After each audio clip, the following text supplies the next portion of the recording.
Hello. My name is Paul. I am an electronic voice-over program. Carrie used software to create the audio track you will hear because her microphone was not cooperating. Thanks for your patience. Now that we have a good understanding of the socio-psychological tradition when it comes to group communication, thanks to Sandra and Serena, let's move on to the theories in the sociocultural tradition. As the textbook notes, the sociocultural tradition features theories that reflect the symbolic interpretive perspective.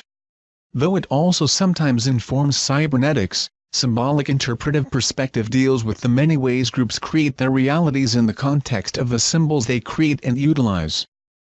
The sociocultural theories in this chapter deal primarily with group structure and group tasks. Think of it this way: as any group works towards accomplishing its tasks, whatever that task may be, it creates a structure, which in turn influences how the group manages its tasks. There are three theories in the sociocultural tradition, and in the book they are organized from general to specific. They are structuration theory, functional theory and groupthink. Structuration describes a general process by which groups create structure in the context of task completion.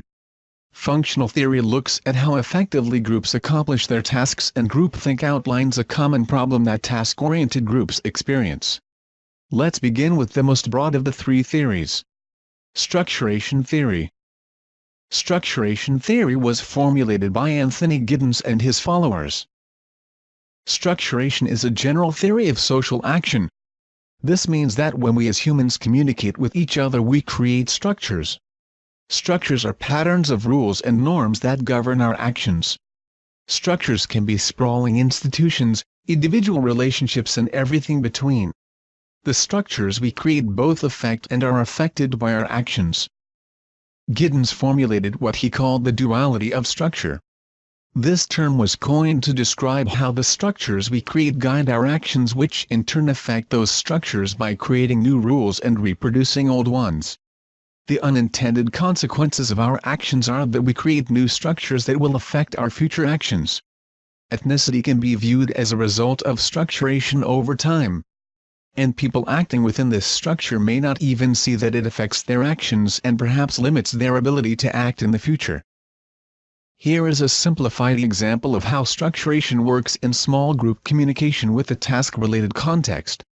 In the course of planning an event, Member X becomes the person who handles food orders at the current event. This becomes reinforced, and then she becomes the one who handles food at all future events. Anyone who has worked in small groups knows that sooner or later, you will be Member X about something whether you want to be or not. Giddens outlines three major dimensions of structuration. First, there is an interpretation or understanding, which he called signification. Second, there is a sense of morality or proper conduct, which he termed legitimation, and lastly, there is a sense of power in action or domination. Of course, in the real world, our behaviors almost never are related to one simple structure. Life is much more complex than that. Two things can occur: one structure may mediate another. In other words, one structure is created by producing another structure. For example, a communication network ends up establishing who can talk to whom in a group, and how they do it, so individual and group roles are defined by the network itself. Structures also relate to each other through contradiction. Producing one structure requires the production of another structure which undermines the first structure. This paradox is common in groups who must work together to accomplish a task, but the time spent figuring out how to work together and building relationships detracts from the time spent on the actual task at hand. Marshall Scott Poole's contribution is the notion of convergence, or agreement. Poole's idea was that the process by which a group reaches convergence creates the group's social structure. And interactions within the group are made up of schemes of interpretation, that is, rules and norms, the larger system in which the group must work, and the larger social system. Poole notes that outside factors always influence a group's actions, but that these factors only have meaning insofar as they are interpreted and assigned meaning by the group. An example is the type of task a group must complete, which affects the group's interactions and the set of norms which will be applied during completion of the task by the group. When it comes to interaction, Group members will act towards other members according to their perceived role in the group, such as task leader or conflict manager. The actions of groups will both create tension and contradictions and resolve these same tensions and contradictions. Poole's version of the process by which groups make decisions postulates that groups follow a variety of paths when making decisions. The path a group follows depends on the contingencies which the group faces. 3 sets of variables determine how a group functions. The first are the objective task characteristics, such as the impact of the task, the clarity of the problem at hand, the kind of expertise the problem requires, etc. Then there are group task characteristics which are variable depending on the group, such as their experience with this type of problem. The third variable is group structural characteristics, including degree of cohesiveness, size and history of conflict. Poole and Roth did intensive studies of small groups and developed a sophisticated theory involving types of decision paths, activity tracks and breakpoints that impede decision-making.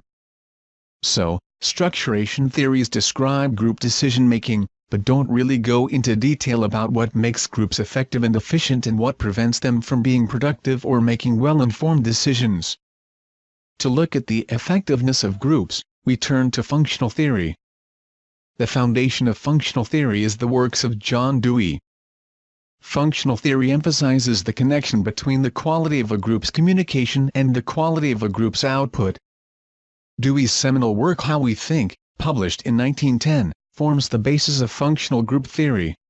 Dewey formulated 6 steps in the problem-solving process: expressing a difficulty, defining the problem, analyzing the problem, suggesting solutions, comparing alternatives and testing and implementing the best solution. Randy Hirokawa further developed functional theory by focusing on identifying the various types of mistakes groups make which lead to ineffective decision-making, and suggested ways in which groups can be more effective. Hirokawa's decision-making process is similar to Dewey's and includes identification and assessment of the problem, gathering and evaluating information, generation of alternative proposals, discussion of objectives, evaluation of objectives and proposals, and reaching consensus.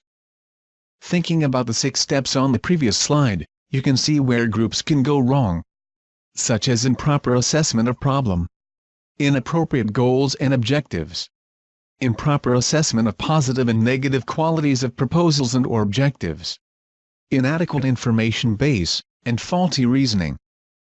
Take a look at this comic to see all the ways in which groups may not function well. Hirokawa goes on to suggest functional requisites for effective decision-making. A group that embraces these requisites is more effective.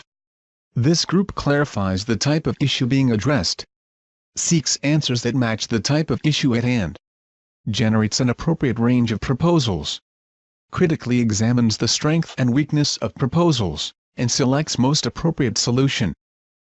Hirokawa identifies 3 obstacles that interfere with the functional requisites and how to counter them, outlined here.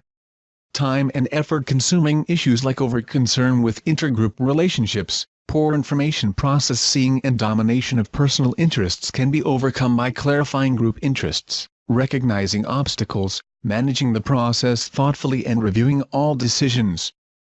He also identified 4 aspects that affect groups' decision quality. These involve understanding the problem, objectives and what constitutes a good decision in the case at hand, and then appropriate assessment of the alternatives. While functional theory focuses on what makes groups effective, the next theory examines the mistakes groups make. The last and most specific theory in the sociocultural tradition focuses on the phenomenon of groupthink. Here's a good example of groupthink. The members of the group are practicing one of the symptoms of groupthink, self-censorship. Irving Janis developed the groupthink hypothesis, which states that certain conditions lead to high group satisfaction and an effective output. This means that sometimes groups can come up with really bad decisions and appear at least to be really okay with that. Groupthink results from a high degree of cohesiveness in groups. Cohesiveness is the degree of mutual interest among a group's members.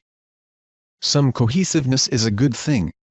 Mutual interest brings group members together and enhances interpersonal relationships among members, which can help them work together.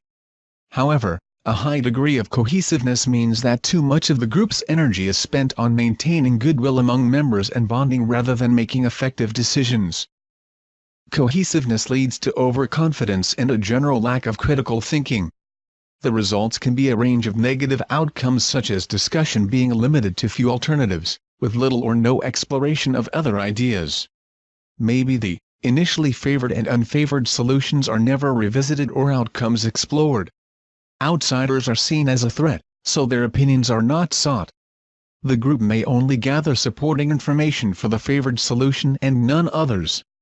And no plan B is even considered, since the self-satisfied group is sure they cannot fail. There are 8 symptoms of groupthink. The group creates an illusion of invulnerability. They cannot make a mistake. They are rife with rationalizations to explain away any problems with their solution. They are sure they are doing the right thing, having an inherent morality. They stereotype outsiders in a negative way and shut them out.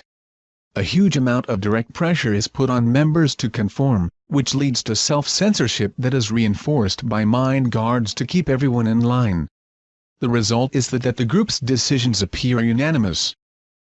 One of the most well-known examples of groupthink in the real world is the Space Shuttle Challenger disaster. Scientists fell victim to groupthink when evaluating the infamous O-rings that failed after launch. The result was a national tragedy. So, what are the ways groups can combat the dangers of groupthink? Members can encourage each other to think critically, invite outsiders for fresh opinions, set up subgroups to discuss aspects of the issue apart from the main group, assign members to express opposing opinions, and reconsider decisions. One classic cinematic example is the film, 12 Angry Men. At the start of the film, a jury with no discussion has made up its mind to convict a man of murder. The sole holdout is under great pressure from the group to conform. The groupthink mentality is slowly overcome as the holdout convinces the group members to think critically, reconsider assumptions and consider all the evidence. In summary, the 3 theories in this tradition examine how groups create structure which influences future actions, the ways in which they make decisions and complete tasks, the mistakes they make and ways in which they can be more efficient in their decision-making.